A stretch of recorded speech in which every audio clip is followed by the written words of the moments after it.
Hey kids, welcome back. Hopefully you've had a second to go through the reflections portion of what got you into physics night school. It wasn't designed to be an exercise to beat yourself up or to feel downtrodden or, for me to feel like, yeah, that's what you deserve. It's not at all what it was about. My hope is you came out of the exercise with just a little bit of time to kind of honestly have a conversation with yourself about what you did or didn't do to get yourself into night school. And that's not the end of the world. Like I said before, I think we can get you through this just fine. But before we get into the actual content, I believe it's important for us to make sure that we don't repeat those mistakes. So, mistakes, we all make them. I know this is going to be very difficult for many of you to believe, but from time to time I make mistakes. And here's the thing, everyone makes mistakes. Where you run into some issues is if you don't learn from them. If I make a mistake, I try to make a conscious effort to do a few things. I try to think, all right, what did I do to get myself into this situation? And what can I do to not get myself into this situation? And perhaps I need to think about what can I do to fix this situation? So if you got to that spot, good. And maybe you had some time to think about those things. How did I get here? What could I do to avoid it? How can I maybe fix what I've done wrong? And if you signed up for night school, in all honesty, it seems like you're headed in the right direction. So you may have gotten to a spot where you filled out your reflection and it was sort of a little bit of soul searching. Some of you may have filled out the reflection and it was all because that teacher wouldn't help you, or she didn't like me, or my friends were in that class. How could I learn? I don't know. But here's something that I do know. Excuses are lies. And that's just the way it is, man. If you're making excuses, essentially what you're doing is trying to candy coat a lie. And I'll give you an example. I can't get to class, it's too early. That's an excuse. That's also a lie. You could get to class on time. That teacher didn't like me.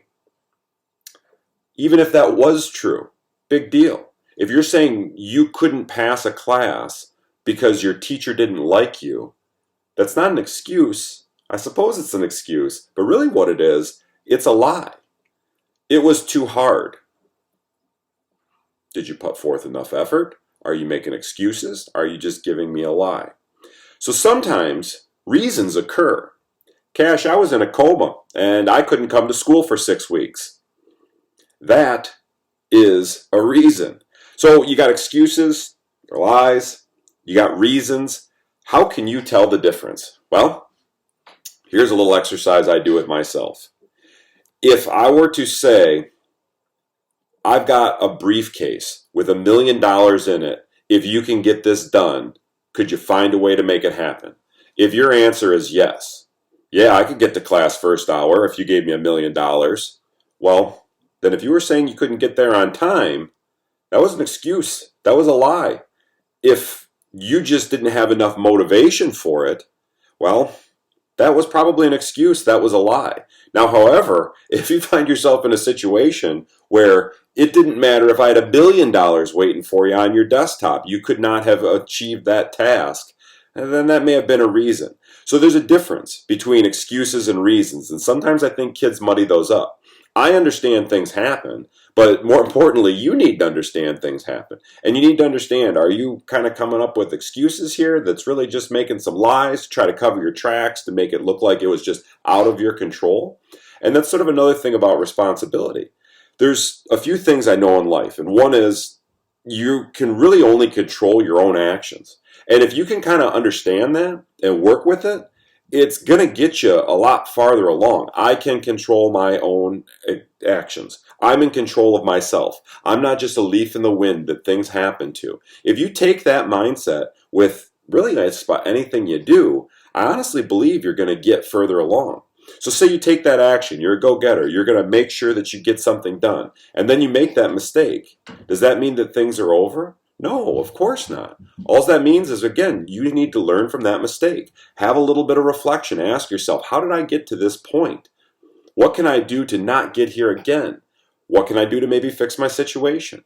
And if you get in those habits, you're going to be better off for it. And a lot of times people say, well, bad habits are bad to break, or hard to break. Well, you know what? Bad habits are hard to break, but you know what else is hard to break? Good habits. Good habits are hard to break.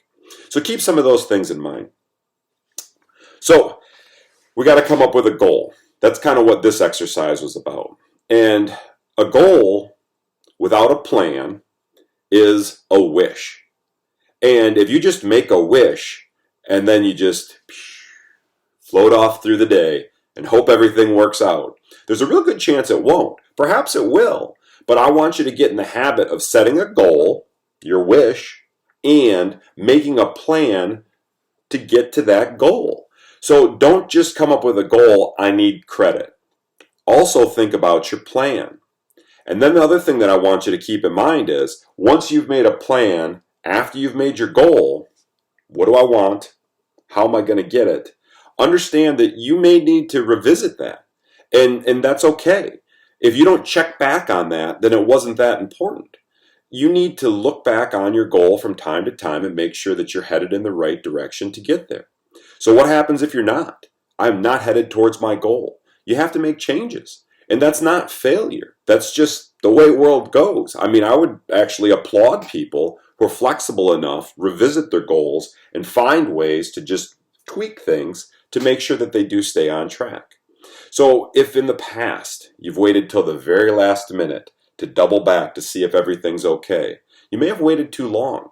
So regularly, I'm not saying that this has to be your life or whatever the goal is that you've happened to set for yourself, but if it's important to you, you should revisit it regularly. I want my kids to grow up to be good kids. Should I check in on them when they're 18? No. I mean, I get that's kind of an extreme example, but I got to touch base with those little rascals all the time. And I got to touch base with all you little rascals all the time. Again, I'm here for you to help you out. Whatever your goal is, use me as a tool to help you get there. If something here seemed kind of confusing or you need some help, please feel free to talk to me when we have our next meet, or shoot me an email and I'll get back to you. Think about it. See ya.